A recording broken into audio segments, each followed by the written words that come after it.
What's up, me again. This video today I'm going to be talking to you about analog workflow in a digital domain. The last video that I put out, not the sort of tweaking one, the one where I was talking about the argument analog versus digital, got a good few comments about that on various platforms and stuff and wherever I posted it. The main one being most people agreeing with that situation, which was quite strange. I thought most people would disagree and curse me out for having that idea. If you didn't watch that video, just go back and watch that video. It's like 2 videos back. But basically, I just said that hardware is not essential. However, for creating music, I find it very beneficial. It's not essential, but it's beneficial just because of the way that you work. Watch that video anyway. I do adopt an analog workflow in a DAW. So for instance, in my mixing template, I have summing where I do inbuilt summing, so in the box summing, but using hardware emulations, plugin alliance plugins and UAD plugins and so on. I was talking to a friend of mine this morning who was saying that they record all of their parts and then stem them out through analog emulation plugins and then take that to a mixing stage of just stems that have already been processed, but then do further analog processing after that in terms of a summing mix. So it's trying to get that analog workflow into a in-the-box scenario. So let's talk about like the benefits of why you would do that. One, it's kind of mimicking how it would have been done back in the day if you're making that sort of music. So it's probably not going to work very well for like post 2000 music. So anything that's like electronic, like dubstep and stuff, it needs to be crispy, like Neuro drum and bass, probably not the thing.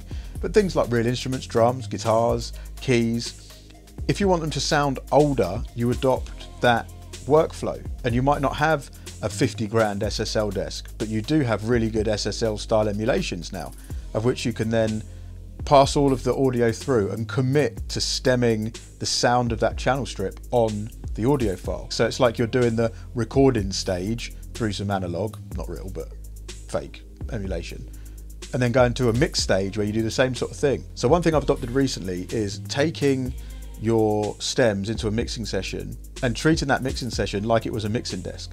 So you have 16 tracks maximum or 24 tracks maximum. So you have to stem out those parts or put into groups what you want to go into certain tracks for that mix. And then on that mixer, you would have the same channel strip over and over again. And all you would do is mix it using that channel strip, making sure the channel strip has things like EQ and compression in it. One thing I would suggest is if you're looking at doing this and you want to get some real flavor into it, look for an emulation plugin that's got a drive input on the way in.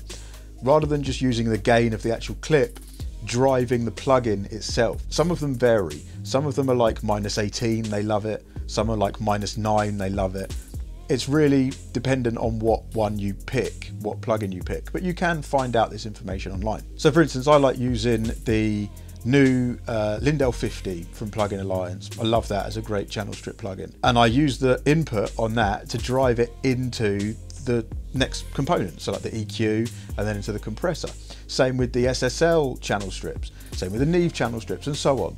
But every single track will have exactly the same processor on it, a channel strip, and that's it. I'm not talking about things like reverbs and send effects, I'm talking about actual processing and treating the mix as if it was an analog mixing console. I've found this works really well. And even though I said before it probably doesn't work on Neuro drum and bass and that, still try it just to get a bit of flavor. And the limitations you're putting on yourself with, on this track I have a channel strip that's got a gain in if I'm lucky, an EQ, a compressor, a switch that gives you the option to have EQ before compression. All of these things could add up to a really good mix just by using the limitations.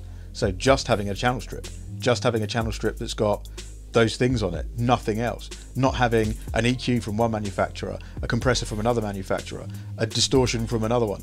Just using the channel strip and going back a step, taking yourself away from all of these possibilities and just committing to one thing. The main reason I did this video in the first place was because I got like a new light and I'm trying something different and I want to see what it looks like. And I thought it'd give me an opportunity to spout rubbish again. So again, your thoughts, more than welcome. Put them in the comments, talk to me about if you agree with what I'm saying, if you don't, if you do this already, awesome. Just my 2 cents really, about what I've found has worked really well.